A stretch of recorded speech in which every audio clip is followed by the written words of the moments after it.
So my name is James Karanja.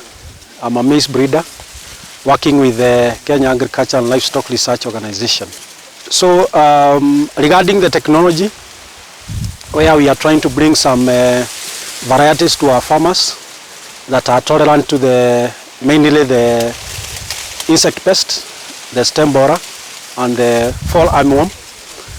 So I think I can say now we are almost coming to an end.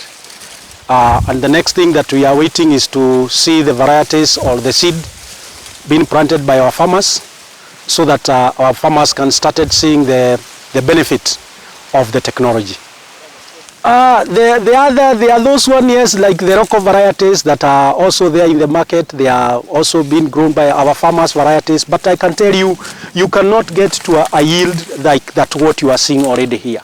So the yield is there, but again, other than the raw yield, also they are also attacked by the pest. And if you look at now, everybody is worried about the insect pest, and also after you are so it comes also again with other repercussions of using the chemicals and also exposing the health of the farmer and also the consumer because of that poor grain by eating that. So we are saying this is the way to go, and I can wish if all our farmers through best agronomic practices, they can be able to get even half of what we are getting here. We are assured that this country will be able to produce more than 50 million bags, which is more than enough, and maybe start exporting, which is also good to our economy as a country. Right now, the lifting of the ban now gives us a room to continue engaging our National Biosafety Authority, which is mandated by our Constitution to advise and guide the country in adoption of this technology. Once we are done with that, we are going to work with the Kenya Plant Health Inspectorate Service, which is also mandated by our law to make sure that our farmers get quality seed.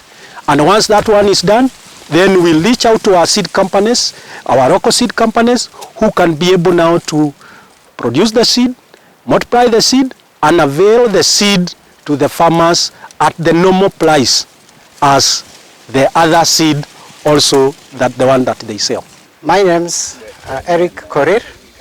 I am working with National Biosafety Authority as a Principal Biosafety Officer. Once again, I want to emphasize our role as National Biosafety Authority, that we assure and ensure the safe development, transfer and handling of genetically modified organisms in Kenya. With the recent developments of lifting of the ban, there have been several activities going on in the country, and one of them is about BT maize that has recently approved for commercialization. And way forward, or moving forward, is that the next stage is for the developers, for this case Calro, to go to KEFIS for varietal registration. Then from there, I think what will follow is seed bulking, and then finally it is distributed to the farmers to cultivate. Again, as National Biosafety Authority, we still have our role. It does not end there, because we are required to do what we call post-release or post-commercialization monitoring. And this we will do it to just check if there is any adverse effect as a result of cultivation of this GMO. This will be done for a period of 20 years. And after that, then the law does not require us to do the monitoring again, so it will be regulated. Yeah, we all know that we have been faced by several challenges other than the weather because of the climate change. We had having a recurrent drought for the last 3 or 4 seasons. And that is why we have the food shortage that we have currently in the country. And in addition to that, we find also the insect pest has also played a big role. And also we know the price for the fertilizers has also been very high. So one of the way of overcoming this is by giving the farmers the best technology. And here we are saying, using the technology of the GMO Maize, we are protecting the farmers from the use of the chemicals. There will be no more sprays for the maize to protect the insect, but the yield will only be realized when the fertilizers are also input in the correct ratios or in the correct recommended package by our agronomist. So what we are saying is that the technology is here only to help our farmers save that shilling that our farmer that has been using to buy the chemicals to spray and control against the insect, and also will also save the farmer from the health-wise because of the use of the chemicals. And also we are also guaranteeing our farmer that the maize that we are going to get, it will be of the good quality. The issues of the contaminated maize because of the aflatoxin, the high number of the cob, rotten grain, poor qualities will also be reduced. So we are talking about a healthy nation that is eating health food. Our farmers, they are spending almost 12,000 shillings to protect against this pest.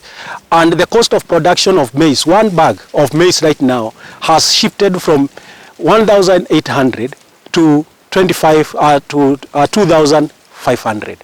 And for us to get that price of hunger to be 100 and below, the farmer should be able to go back to that production of 1,800.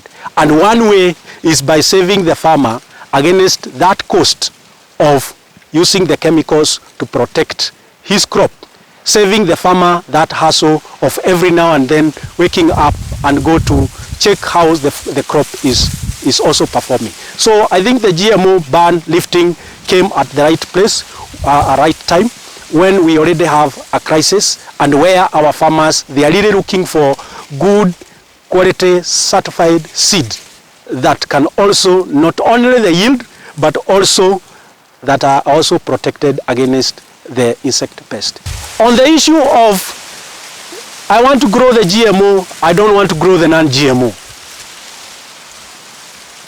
The issue is the technology has been tested, our regulators has accepted, it is as safe as that non-GMO you are talking about.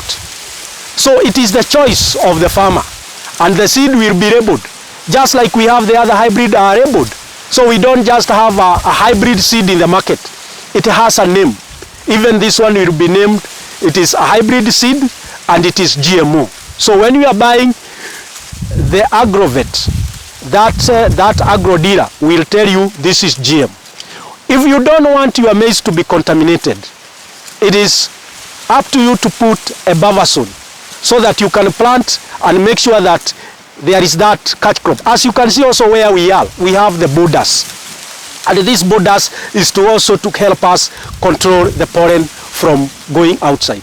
But in simple terms, the technology is as safe as the conventional varieties. It is going to coexist the way the synthetic fertilizer, the organic fertilizer, the organic products and the other products are existing together in the market.